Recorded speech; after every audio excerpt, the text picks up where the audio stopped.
aparecen, por ejemplo, el gen El Y, cromosoma Y, sí. el cromosoma Y, eso, en los salmones. Sí. Esto se hace en acuicultura, pero luego en libertad, o sea, estos peces siguen teniendo Bueno, puede haber escapes, efectivamente, en las jaulas que salgan. ¿Te refieres a que haya escapes de las jaulas y que puedan impactar en las poblaciones naturales? Sí. ¿Te refieres a eso, no?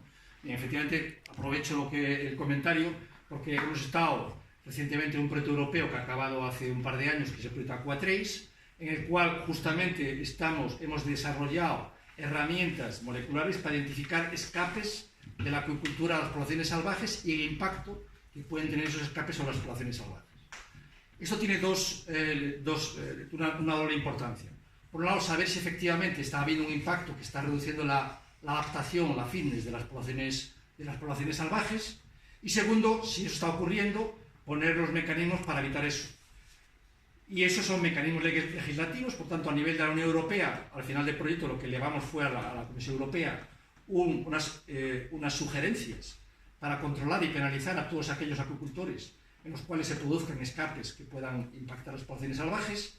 Y en relación específicamente con lo que dices, en principio no tiene mayor problema porque los machos XX, que tú tienes que se escapan, se pueden cruzar con hembras XX, ¿vale? Tendrán toda la descendencia XX, serán todo hembras, pero esas ya son hembras. Ya no tienes machos XX.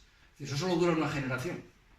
Por lo tanto, no hay un impacto realmente importante. Es mucho más importante el impacto que pueda haber, y es lo que hemos evaluado en este proyecto, de que peces que están adaptados a unas condiciones domésticas, que comen la sopa boba, que no se ejercitan, etcétera, etcétera, los sueltes a ambiente salvaje, pues evidentemente, digamos, su nivel de adaptación es mucho más bajo.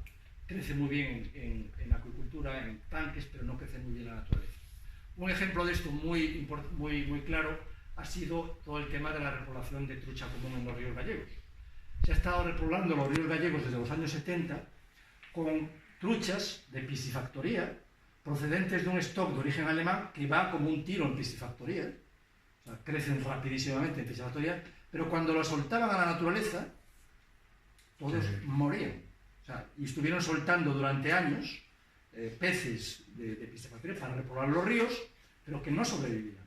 Únicamente cuando pudimos monitorizar con un marcador genético qué es lo que pasaba y vimos que todo lo que soltaban no sobrevivía y estaban tirando el dinero, a partir de ahí se paró el programa. Por tanto, cualquier programa de repoblación es fundamental que tenga una monitorización para saber qué es lo que está pasando con los peces que están soltando.